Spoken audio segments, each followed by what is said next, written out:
अफगानिस्तान में बंदूक के बल पर कब्जा करने के बाद तालिबान ने अपनी सरकार बनाने की कोशिश और तेज कर दी है। इसी सिलसिले में आज दोहा से तालिबान का चीफ हिब्तुल्लाह अखुंजादा कंधार पहुंच रहा है। तालिबान की पॉलिटिकल विंग का मुखिया अब्दुल गनी बरादर कल ही दोहा से अपने प्रतिनिधिमंडल के साथ कंधार पहुंच चुका है।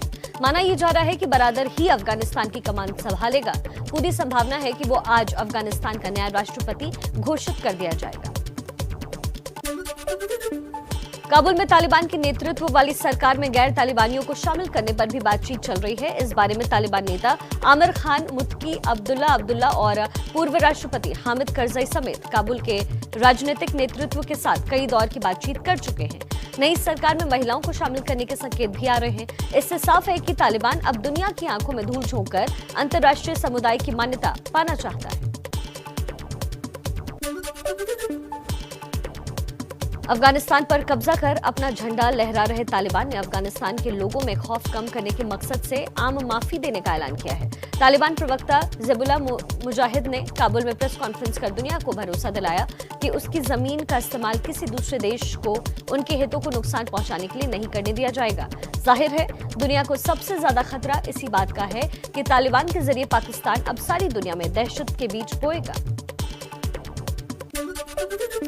तालिबान लड़ाकों के काबुल के करीब पहुंचते ही अफगानिस्तान के राष्ट्रपति अशरफ गनी से लेकर उनके मंत्री और सेना प्रमुख भाग खड़े हुए, लेकिन अशरफ गनी सरकार के उपराष्ट्रपति अमरुल्लाह सालेह ने तालिबान को खुली चुनौती देते हुए कहा कि वो आखिरी दम तक लड़ेंगे और किसी भी हालत में तालिबान के आगे सिर नहीं झुकाएंगे। सालेह ने देश के कानून का हवाला देकर खुद को कार्यवाहक राष्ट्रपति घोषित कर दिया है। उन्होंने कहा है कि अफगानिस्तान का कानून कहता है कि जब देश के राष्ट्रपति की मौत हो जाए या वो देश छोड़कर चला जाए तो प्रथम उपराष्ट्रपति ही देश का राष्ट्रपति माना जाएगा। अफगानिस्तान में फंसे भारतीय दूतावास के कर्मचारियों समेत 150 भारतीयों को कल भारत लाया गया है और अभी तकरीबन इतने ही भारतीय पासपोर्ट धारक अफगानिस्तान के विभिन्न हिस्सों में फंसे हुए हैं। ये वो लोग हैं जो यहाँ नौकरी या व्यापार के सिलसिले में गए हुए थे। इन लोगों की ओर से वतन वापसी का आवेदन मिलने के बाद इन सब से काबुल पहुंचने को कहा गया, जहां से इन्हें भारत वापस लाने की कोशिशें की जा रही है। अफगानिस्तान में बदलते हालातों पर आज सुबह फिर सुरक्षा मामलों की कैबिनेट कमेटी की बैठक होनी है। कल हुई सीसीएस की बैठक में पीएम मोदी ने कहा कि भारत को न केवल अपने नागरिकों की रक्षा करनी चाहिए बल्कि हमें उन सिख और हिंदू अल्पसंख्यकों को भी शरण देनी चाहिए जो भारत आना चाहते हैं। भारत लगातार अफगानिस्तान में तालिबान के रुख और अफगान सरकार की गठन प्रक्रिया पर नजर बनाए हुए है। आप देख रहे थे बड़ी खबरें। अब जान लेते हैं ऐसी खबरें जिनका सरोकार पूरे देश से है।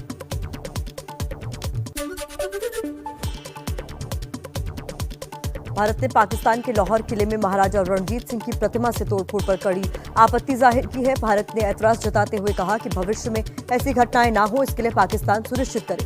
तहरीके लब्बैक पाकिस्तान के कट्टरपंथियों ने महाराजा रणजीत सिंह की मूर्ति तोड़ी थी। इस पूरी घटना के बाद एक आरोपी को गिरफ्तार किया गया है। आज सुबह पीएम आवास पर केंद्रीय कैबिनेट की बैठक होगी। कैबिनेट की इस बैठक में राष्ट्रीय खाद्य तेल मिशन को मंजूरी मिलने की संभावना है। साथ ही खाद्य तेलों में खासकर पाम ऑयल के उत्पादन में देश को आत्मनिर्भर बनाने का लक्ष्य रखा जाएगा। केंद्र सरकार खाद्य तेल मिशन को विकसित करने में 11,000 करोड़ रुपए से अधिक का निवेश करेगी। इस योजना के तहत देश को खाद्य तेलों में आत्मनिर्भर बनाने की तैयारी है। पेगासस जासूसी मामले में सुनवाई करते हुए कोर्ट ने केंद्र सरकार को नोटिस जारी किया है। कोर्ट ने केंद्र सरकार से उन आरोपों पर जवाब देने के लिए कहा है जिसमें कहा गया है कि इजरायली स्पाईवेयर का इस्तेमाल अलग अलग फोन पर किया गया था। हालांकि कोर्ट ने ये साफ किया कि वह सरकार को कोई भी ऐसी बात बताने के लिए बाध्य नहीं कर रहा है जो राष्ट्रीय सुरक्षा के हिसाब से संवेदनशील हो। केंद्र ने इस मामले पर जांच के लिए एक विशेषज्ञ कमेटी बनाने की अनुमति मांगी थी, जिस पर कोर्ट ने कहा है कि केंद्र सरकार का जवाब देखने के बाद ही कमेटी के गठन पर विचार किया जाएगा। तीसरी लहर की आशंका के बीच देश में वैक्सीनेशन को लेकर नया रिकॉर्ड बना है। 24 घंटे में 88,13,000 लोगों को वैक्सीन लगाई गई है, जो कि एक दिन में अब तक का सबसे ज्यादा वैक्सीनेशन का रिकॉर्ड है। केंद्रीय स्वास्थ्य मंत्रालय के मुताबिक अब तक 40% लोगों को वैक्सीन की पहली डोज जबकि 13% लोगों को वैक्सीन की दोनों डोज लग चुकी है। चलिए आगे बढ़े और अब देखते हैं देश की राजधानी दिल्ली की खबरें तेज रफ्तार में।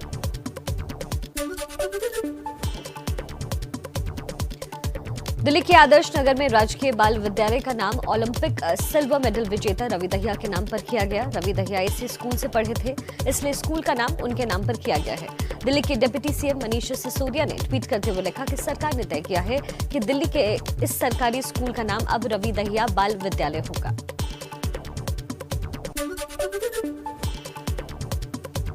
दिल्ली एनसीआर के लोगों को आज तपती गर्मी से राहत मिल सकती है। मौसम विभाग ने आज से 22 अगस्त तक बारिश की संभावना जताई है। मौसम विभाग ने 19, 21 और 22 अगस्त के लिए येलो अलर्ट और 20 अगस्त के लिए ऑरेंज अलर्ट जारी किया है।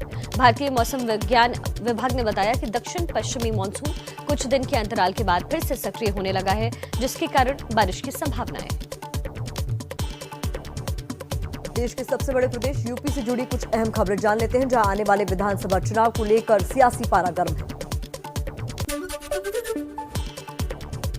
यूपी में बढ़ती आतंकी गतिविधियों पर रोक के लिए योगी सरकार ने देवबंद समेत 12 जिलों में एटीएस कमांडो सेंटर बनाने का फैसला किया है। इनमें से 10 जिलों में एटीएस यूनिट के लिए जमीन भी आवंटित हो चुकी है। देवबंद में कमांडो सेंटर के लिए आवंटित जमीन पर काम शुरू हो चुका है। योगी सरकार के इस फैसले पर अब विपक्ष सवाल उठा रहा है। विपक्ष ने सरकार पर निशाना साधते हुए कहा है कि सरकार समुदाय विशेष पर दबाव बनाने के लिए ये कदम उठा रही है।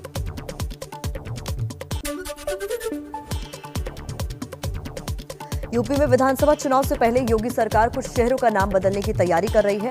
अलीगढ़, फिरोजाबाद और मैनपुरी के नाम बदलने को लेकर हलचल तेज हो गई है। इससे पहले यूपी सरकार इलाहाबाद, फैजाबाद और मुगलसराय का नाम बदल चुकी है। विधानसभा चुनाव से पहले शहरों के नाम बदलने पर विपक्ष अब योगी सरकार पर सवाल उठा रहा है। यूपी में योगी सरकार आज अपने कार्यकाल का आखिरी बजट पेश करने वाली है। विधानसभा चुनाव से पहले यूपी सरकार के इस अनुपूरक बजट का आकार 30,000 करोड़ रुपए से भी बड़ा हो सकता है। चुनाव से पहले पेश हो रहे इस बजट में सरकार कई लुभावन योजनाओं की घोषणा कर सकती है। साथ ही अनुमान ये भी है कि बजट में अयोध्या, काशी और गोरखपुर की विकास योजनाओं के लिए बड़ी धनराशि आवंटित हो।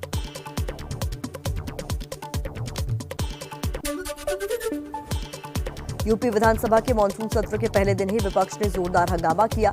समाजवादी पार्टी के नेताओं ने हाथों में तख्तियां लेकर सरकार के खिलाफ महिला सुरक्षा और बेरोजगारी को लेकर जोरदार प्रदर्शन किया, तो कांग्रेस पार्टी सब्जी का ठेला और रिक्शा लेकर सदन पहुंच गए। वहीं दूसरी ओर बढ़ते पेट्रोल के दाम के विरोध में एसपी विधायक राजेश यादव बैलगाड़ी से सदन पहुंचे। हंगामे की वजह से कल सदन की कार्रवाई को स्थगित करना पड़ा था। यूपी बोर्ड के उन 56 लाख छात्रों के लिए राहत भरी खबर है जो कोरोना की वजह से प्रमोट कर अगली कक्षा में तो चले गए थे, लेकिन अपने अंकों से असंतुष्ट थे। प्रमोट किए गए 10वीं और 12वीं के असंतुष्ट छात्र अब लिखित परीक्षा दे अपने नंबरों में सुधार कर सकते हैं।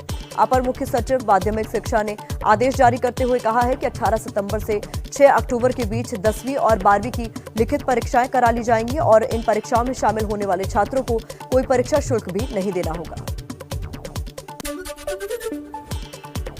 प्रयागराज में बाढ़ का पानी मंदिर परिसर में घुसने की वजह से बंद हुआ प्राचीन प्रसिद्ध हनुमान मंदिर फिर से श्रद्धालुओं के लिए खोला गया। गंगा यमुना का जलस्तर बढ़ने पर 5 अगस्त को त्रिवेणी बांध स्थित बड़े हनुमान मंदिर को श्रद्धालुओं के लिए बंद करना पड़ गया था। चलिए आगे बढ़ते हैं और चलते हैं बिहार, देखते हैं बाढ़ और राजनीति का ताजा अपडेट वहां क्या है।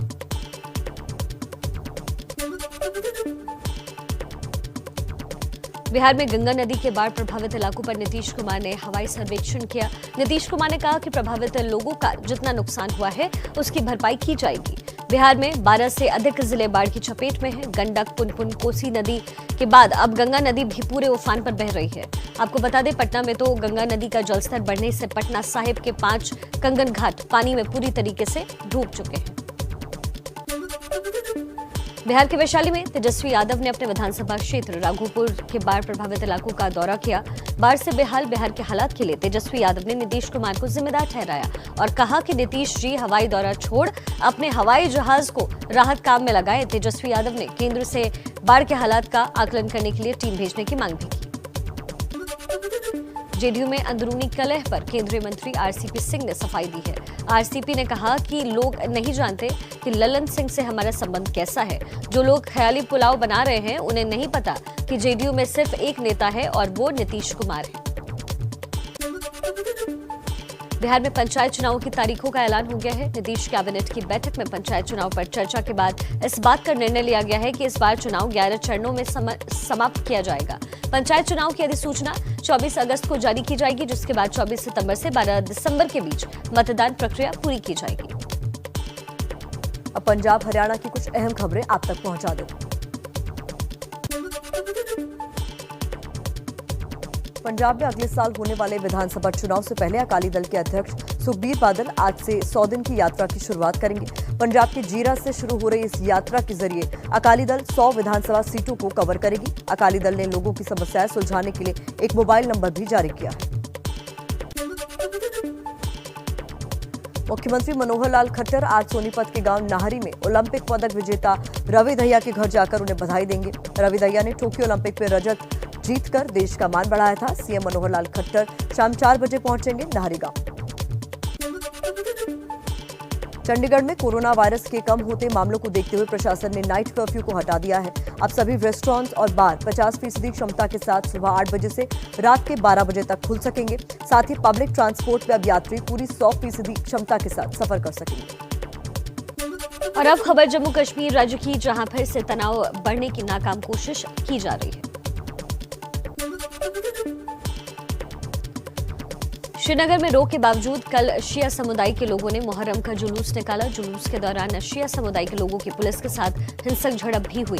लोगों ने पुलिस पर पथराव भी किया। भीड़ को नियंत्रित करने के लिए पुलिस ने जवाबी कार्रवाई में हवाई फायरिंग की। पूरे बवाल के बाद पुलिस ने दर्जनों लोगों को हिरासत में लिया। जम्मू कश्मीर के कुलगाम में आतंकियों ने बीजेपी के विधानसभा प्रभारी की गोली मारकर हत्या कर दी। बीजेपी कार्यकर्ता जावेद अहमद डार की हत्या के बाद सुरक्षा बल अब इलाके की घेराबंदी कर आतंकियों की तलाश में जुटे हैं। पिछले साल भर में कुलगाम में 7 बीजेपी नेताओं की हत्या हो चुकी है। बीजेपी अध्यक्ष जेपी नड्डा ने जावेद अहमद की हत्या पर दुख जताते हुए कहा कि जावेद अहमद का बलिदान व्यर्थ नहीं जाएगा। ईडी ने मनी लॉन्ड्रिंग केस में पीडीपी अध्यक्ष महबूबा मुफ्ती की मां को तलब किया है। महबूबा मुफ्ती की मां गुलशन नजीर को आज श्रीनगर के ईडी ऑफिस में पेश होने के लिए कहा गया है। पीडीपी ने इस मामले को लेकर ईडी पर निशाना साधा और कहा कि ये महज कोई इत्तेफाक नहीं।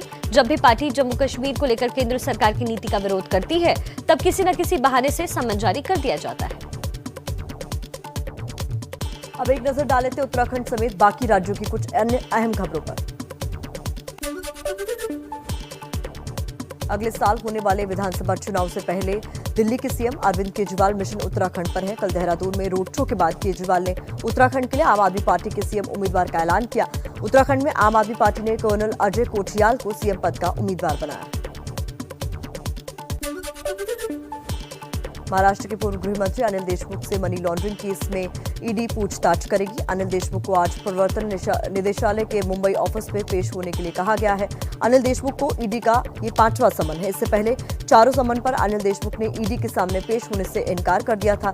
सुप्रीम कोर्ट से गिरफ्तारी पर रोक की अर्जी खारिज होने के बाद अब अनिल देशमुख को ईडी के सामने पेश होना पड़ेगा। केरल के कन्नौर से एनआईए ने आतंकी संगठन आईएसआईएस के लिए काम करने के आरोप में 2 चचेरी बहनों को गिरफ्तार किया है। ये दोनों बहनें आईएस के लिए भर्ती, प्रचार और फंड का काम कर रही थीं। इनमें से एक आरोपी महिला आईएसआईएस में शामिल होने के लिए तेहरान तक जा चुकी है। दोनों बहनों की गिरफ्तारी के बाद एनआईए ने पूछताछ शुरू कर दी है। आने वाले दिनों में इस मामले में और भी लोगों की गिरफ्तारी हो सकती है। हिमाचल के किन्नौर में भूस्खलन हादसे में मरने वालों की संख्या बढ़कर 28 हो गई है। निगुलसारी के पास 11 अगस्त को एक बस और कुछ वाहनों के ऊपर पहाड़ों से मलबा गिर जाने से दर्दनाक हादसा हुआ था। कल किए गए रेस्क्यू ऑपरेशन में 3 और लोगों के शव बरामद हुए। ओडिशा सरकार ने भारतीय हॉकी टीम के साथ अपना करार अगले 10 सालों के लिए बढ़ा दिया है। इस करार के तहत 2033 तक हॉकी टीम की जर्सी पर ओडिशा राज्य का नाम दिखेगा। ओडिशा के सीएम नवीन पटनायक ने इस बात का ऐलान करते हुए कहा कि अगले 10 साल तक ओडिशा सरकार भारतीय हॉकी टीमों की स्पॉन्सर करती रहेगी। कल भुवनेश्वर में ओलंपिक से लौटी हॉकी टीम के सम्मान में कार्यक्रम का आयोजन भी किया गया था।